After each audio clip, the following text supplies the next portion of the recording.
I want to know, what's the difference between making money and actually building wealth in music? Ownership. But playing for all those artists made me nothing but a side man, a work for hire. I'm making good money, but I don't own anything. So that's making money now. But wealth is owning your IP, owning stuff, publishing, owning your masters, owning, your writers, your sound exchange, just all of these little things that a lot of musicians don't know. That's what makes you wealthy. One song could set you up for the rest of your life, and guess what? Nobody can take it away from you. You own it.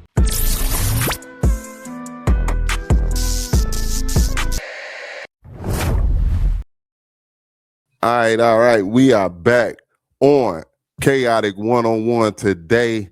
And man, we got a Grammy-winning producer, a bassist, songwriter, over 50 million records sold. Worked with legends like Michael Jackson, Janet Jackson, and Lionel Richie. Yeah, you heard me right. Helped shape the sound of R&B, pop, and gospel across generations. We got Derek DOA Allen with us, aka DOA. How you doing, bro? What's going on? Kaotic, what's up, man? I'm doing good, man. Thank you for that wonderful intro, brother. I appreciate it, man. Thanks for having me here for this opportunity, man. Thank you. I can't thank you enough, brother. Oh, it's all good, man. We appreciate you. Joining us, man. So how's everything going at this moment in your life? You know what? Everything is, man, I live one day at a time, Kaotic, man. I just, dealing with different life, how life be going and life and all. You learn just to appreciate every moment. Well, I learned to appreciate just every moment in life.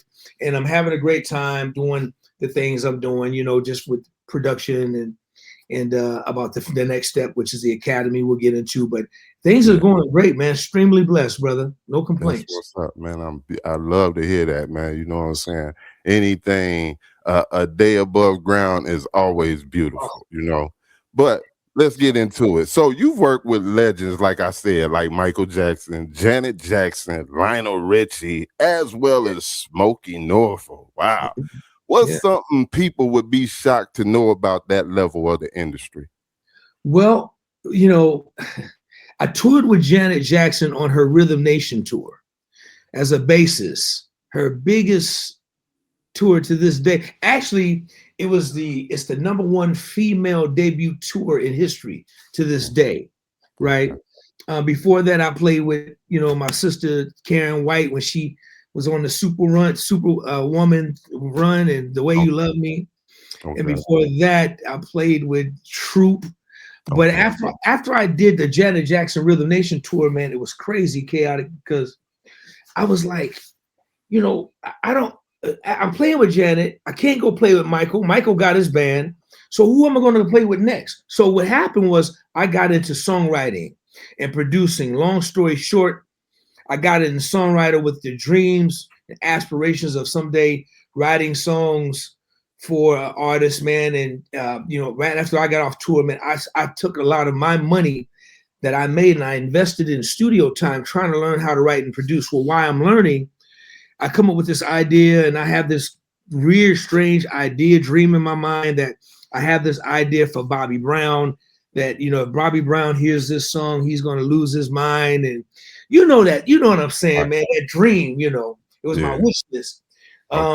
So I didn't know how I was going to get to Bobby Brown. I met Bobby a couple of times. In fact, I toured with him where I was playing with Karen and we were opening up on Don't Be Cruel. Then when I was out with Janet, Bobby would show up to a lot of the shows because, Bobby was in love with Janet. So he was kind of popping up everywhere we were on Rhythm Nation. But I still didn't have that connection with Bobby. But lo and behold, I'm in the studio, man, trying to figure out how I can get the song to Bobby. And about a week and a half while I'm working, I get a phone call out the blue from his brother, Tommy Brown. And I couldn't believe it, man. It was just like nothing but my angels and God.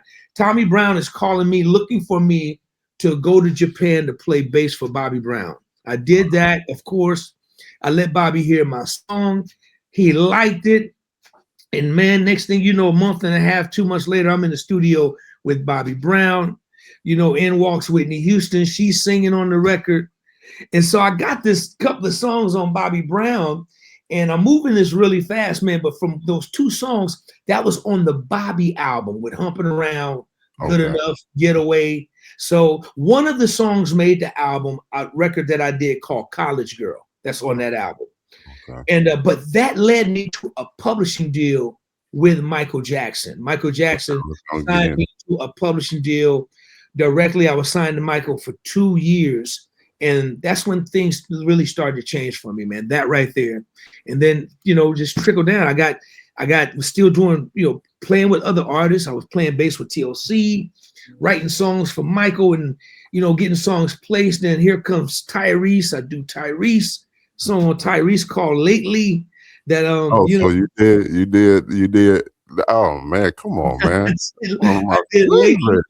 on Tyrese, and then Oh, but I'm goodness. still touring, man. I'm touring with The Time. Then I did the big tour with New Edition, and then, man, here comes Smokey Norfolk. I did his record, the I Need You Now record. I did that record for Smokey. And then that led into the 2000s, man. I signed a deal with Disney Publishing, and Disney signed me for 5 years. After Michael, I signed with Disney. And just, man, things was just rolling in the early 2000s, like amazing. Then I started playing with Lionel Richie, and I played with Lionel Richie for several years. And then after that, Kaotic, I wanted my life to be about songwriting and producing. So I came off the road with Lionel and just focused in on songwriting and production. That's all. Okay. Okay. So being around that level of greatness, you named a lot of people. What did that teach you early on? Well, one thing it taught me how to be really grateful and humble and thankful, which I learned that at an early age. My mother, she instilled that in me. But it taught me a lot of professionalism, man. It taught me a lot of diversity, taught me the difference, how different artists think, how they work, how they prepare. And, so I was kind of ready for it at a younger age because I started off playing quartet music around a lot of older grown people. I was in third grade when I started. So I had a good idea of how to, carry myself and how to conduct myself. But being around these different, personalities, man, these great individuals just really took me to another level of my thought process, how to appreciate, respect the blessing, because they were all opportunities that I never, ever took for granted. Okay. Okay. Was there ever a moment when you did align and start being with everybody? Was there ever a moment that you felt like I don't belong here? It's like too much going on, or how did you feel in those moments? Wow, I don't think I've ever felt like I don't belong, because I think if I didn't belong there, I wouldn't be there. I was always just grateful and thankful, man, and try to make the best of my opportunity and take advantage of the moment and be just thankful. God, you got me here for a reason. That means I belong here, and I'm not going to let you down nor my family down. So, but it was always an odd moment. Like, it's some unbelievable moments, like some unreal moments, man. I think I grew up loving quartet music, man. I'm a quartet head. So I grew up playing in quartet groups. And later on in my secular career, I met some of my quartet idols, like the gospel keynotes and the Jubes. And that's when I was kind of like, oh my gosh, I was kind of fanning out. But for the most part, everything came quite natural, man. I just was thankful for that moment and still am to this day. That's what's up. So, you said you was, of course, with the great Janet Jackson, and you toured with her on the Rhythm Nation. What Yes. was it like behind the scenes? Like, what was the moments that we didn't get to experience? What was that like for you? Well, that tour was a very special tour because I don't know how many people were born at that time or can remember, but even if you do the research and go back and look at the history, that was a very healing tour. And Janet, man, when you listen to the Rhythm Nation album, it really was, a message to that whole album. It was a social conscious vibe, really. It just so happened to be commercialized, and she had a lot of mega hits off of that record. But what people didn't see behind the scene is how many people got saved from that tour, Kaotic. I mean, people was coming to Janet thanking her and it was on MTV. There was these two little black girls, man. One of them was on the verge of committing suicide. This all stuff is documented, man.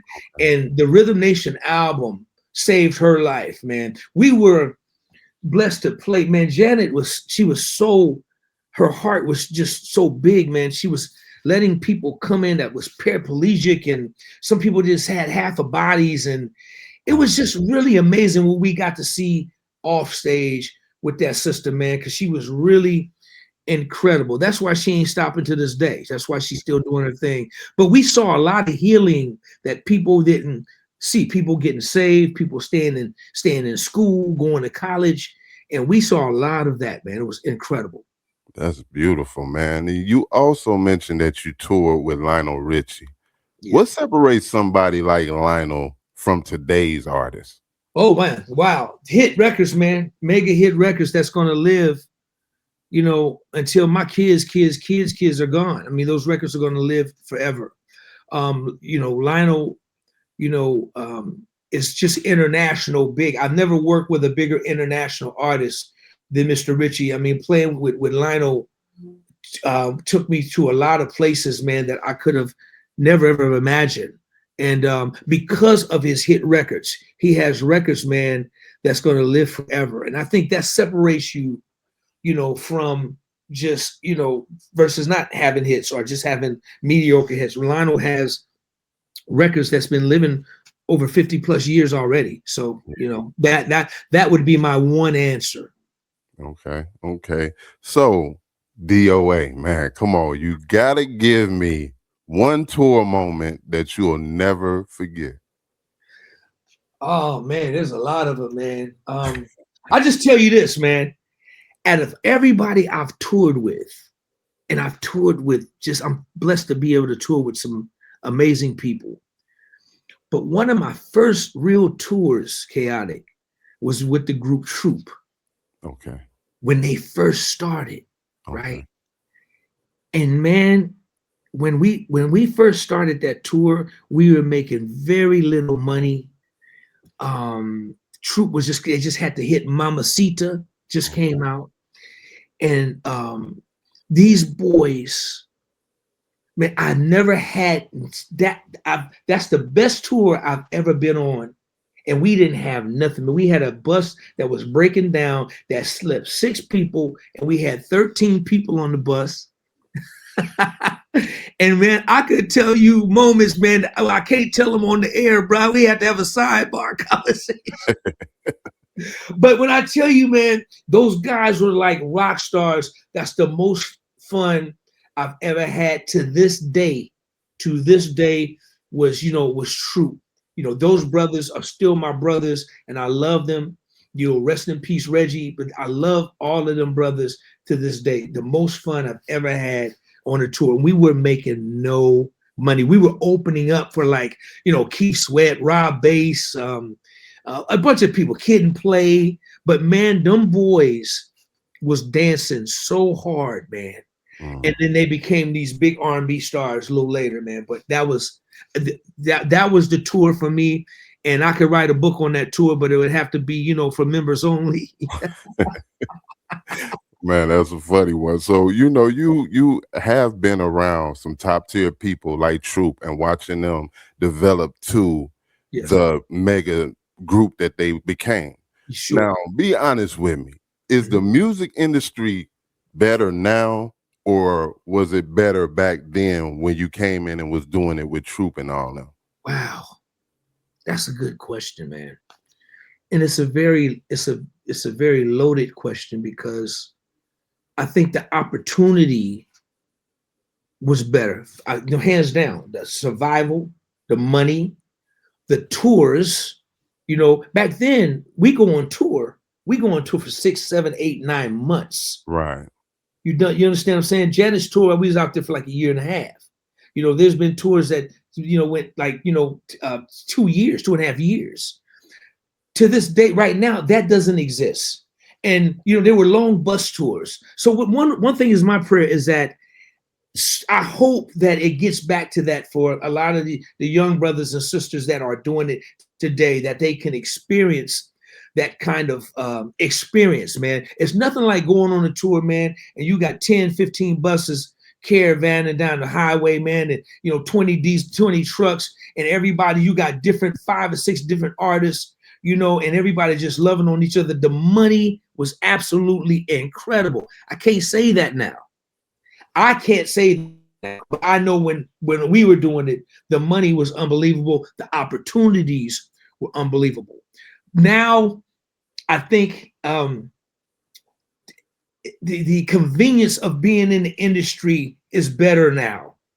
With technology, AI, everybody can be an artist. Everybody can write songs now with Suno. It's convenient. Anybody and everybody can you can make your own video. You can have your own record label. And I'm not saying there's nothing wrong with independency, but it still takes money to run an independent label. Back then, you had record companies that were supporting the artists with tour support, record support, marketing, and videos. It was a little different. But now, the beautiful thing now, you can own your IP 100%, complete ownership. But you got to do the work. It's a lot of work involved if you want to do it at the level that it was being done back then.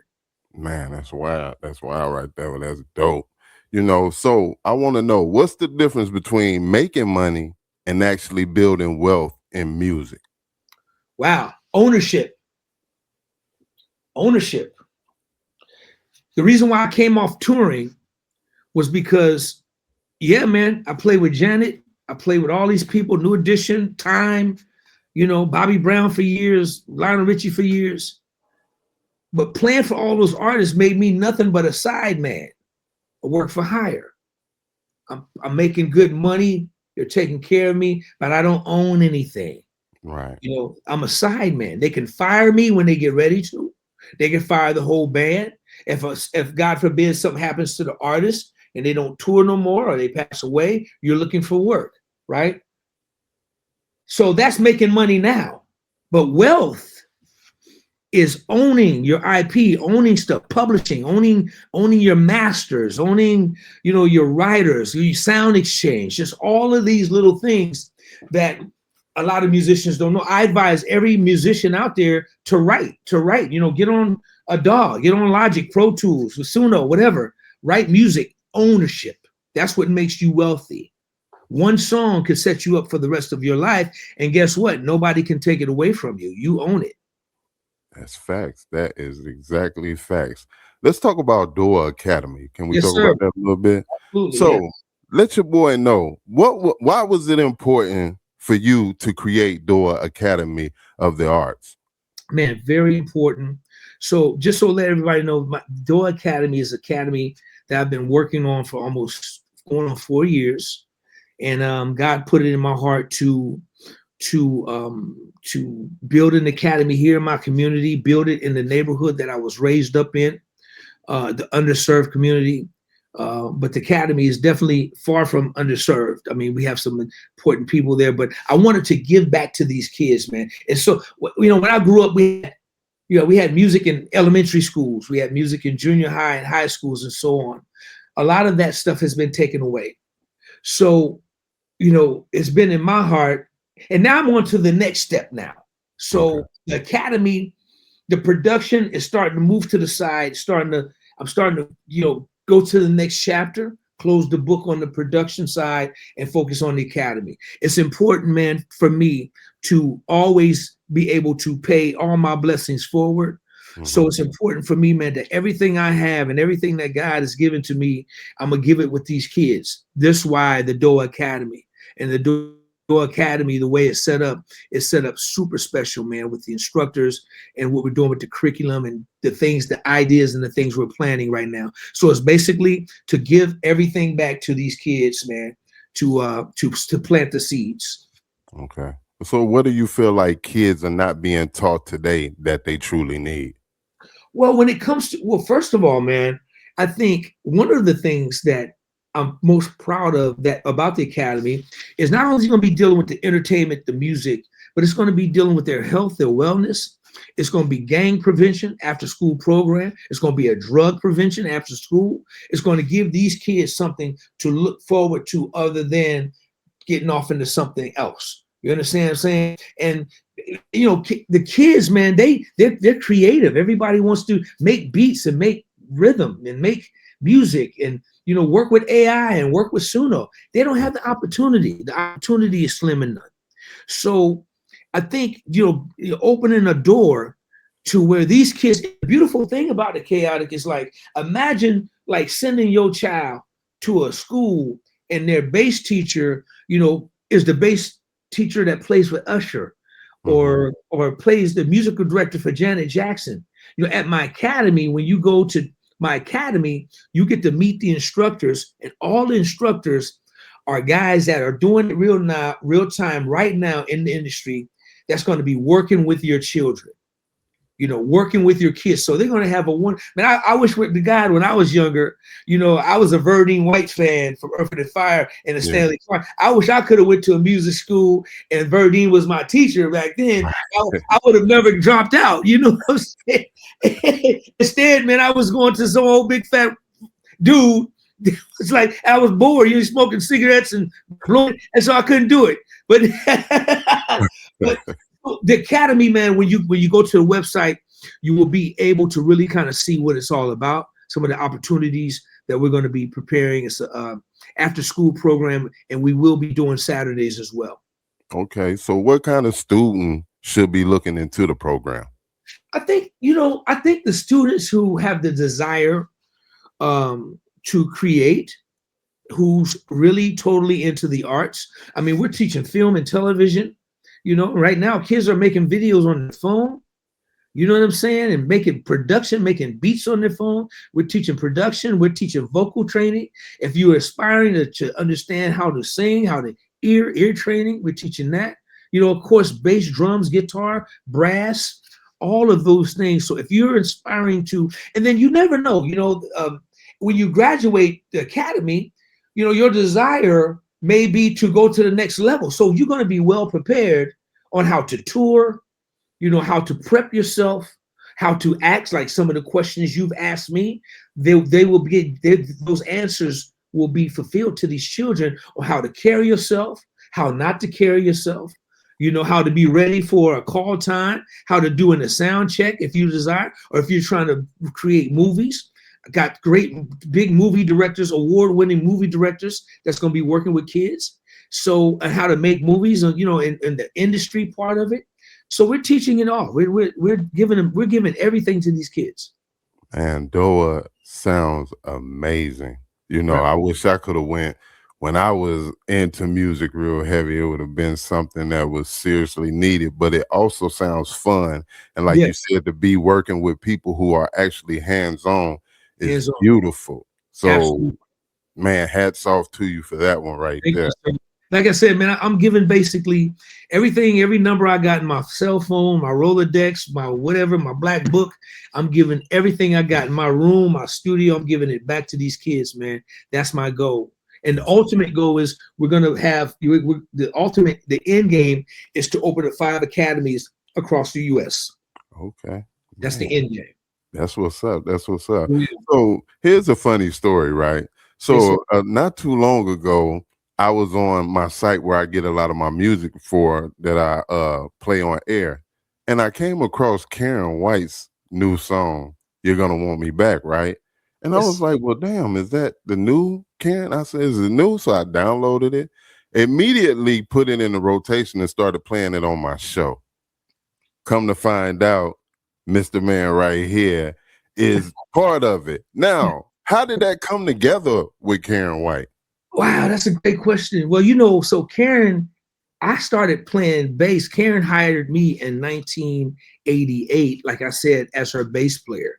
When she was Superwoman, when the record was like on the top of the mountaintop, The Way You Love Me, Love Saw It, Secret Rendezvous. You know, I was just, she hired me and gave me opportunity to play for her. Well, little did I know, 30 plus years later, I was going to be working with her, doing records together. So me and Karen have been cutting records together for close to, 15 years. You know, we've been working together, writing and creating together for maybe longer than that. Maybe she probably get mad at me if I do it wrong, but probably longer than that. But we just came together. She had this idea. Karen is just amazing with as a creator. You know, she had this idea. She said, D, this is what I'm looking for. She told me direction wise where she wanted to go musically. And so I just did my thing, put the track together, cut the track. You know, we had to massage it a little bit to make sure it was what she was looking for. Sure enough, we finally got it. And I'm thankful for the record, man. And thank you, brother, for playing it, and everybody else who's out there supporting the record. The record was, you know, doing well on Billboard for Karen. Yeah. And, you know, I'm just really, really proud of her. That's like my little sister, man. So we have like a brother-sister relationship. Okay. That's what's up. I just recently did an interview with her too. That right on, right really on. Amazingly. So I got this thing, right? And I do it like right around the end of my interviews. Okay. And it's called This or That, where I ask you two things and I ask you to choose one and tell me why you chose that. Oh, wow. Okay. Is that cool? Let's do it. All right. So my first one is called Legends. Michael Jackson or Prince? Prince for me. Why Prince? Because Prince was multi-talented in every instrument. It's so crazy, man. When I was pulling out of my house today, I said Michael Jackson or Prince. When I was pulling out of my house, because I saw, you know, it's a loaded question because Michael is Michael, but I have to go with Prince just because, you know, Michael wasn't really a player. He would mimic stuff out of his mouth, beats, drum notes, what made him, he knew what he wanted. But Prince, you know, pick up anything, play anything amazingly, you know, write anything, sing anything, you know, amazingly. Prince could go in the studio, go clean the bathrooms if he had to. Then he can go master his own record, mix his own record, sing his own record. He could do everything. He was a turnkey cat. So Prince for me. Okay. So I got the R&B group now or artist. We got Bobby Brown or Keith Sweat. Hands down, Bobby Brown, man. And I work with both of them. You know, I did a record with Keith Sweat called Good Love in 17. That was a number one record for him. But Bobby Brown for me, simply because it's really personal. Bobby Brown gave me my first opportunity to produce records. And I'm gonna tell you something, man. Bobby Brown is probably the greatest artist that I've ever worked with as an artist. People don't really, when all the stuff was going down with him and Whitney, I hated it because they was blaming Bobby, talking a lot of stuff about Bobby, and I wouldn't allow that around me because I knew that brother's heart and what he did off the wood. You know, off the wood, I seen Bobby take care of people, give them money, feed people, make sure everybody was all right. So for me, that hands down, Bobby Brown. Okay. So I got the producer mindset now. Live instruments or digital production? Now that's hard because I appreciate them all, but I'm gonna go with live instruments just because that's how I was raised. I think sonically, I like analog, anything analog, I like better than digital. In other words, vinyl for me versus CD or whatever. Vinyl for me is the way, you know, tape for me versus whatever else. So I'll go with analog. Okay. Now, this is everyone live instruments. Yes. Okay. Okay. So this is my last one. I want you to finish this sentence.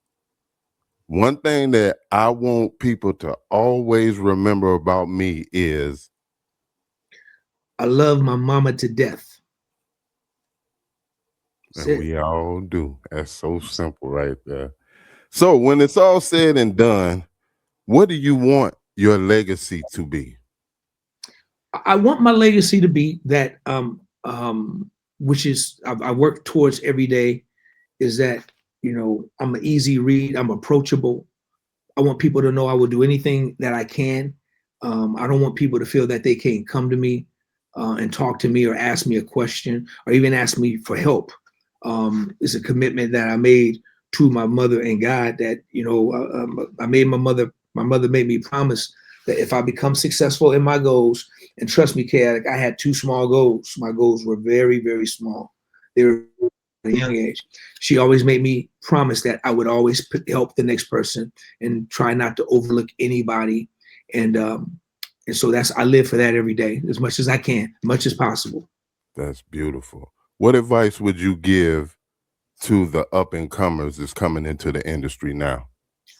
Wow. I say dream and dream big. I say, that God says, all things are possible. And so, don't stop believing, believe. I learned that from my big brother, Fred Hammond, when he was telling me the commission story when he left the group, belief. And he planted a story to me that's on. Can I tell people about my playlist or what? I have a playlist. He put a story on the DOA playlist, which is on YouTube. Okay. And he tells a story about when he left commission. And the key word was believe. So I'll say believe, man. And dream big and believe, and always know that all things are possible. As long as you pray and you got God, all things are possible. Your dreams, never stop dreaming. Don't let nobody tell you you can't. That's period. Ever. Man, that's beautiful. So won't you go ahead and let my listeners and my audience know how they can connect and check out the school first and foremost, then also let them know where they can follow you and find you to tap in with you. Absolutely. I appreciate that. Well, my academy is DOA Academy of the Arts. It's pronounced DOA Academy of the Arts.org. That's DOA Academy of the Arts.org. Please go there, check the website out. It's nonprofit.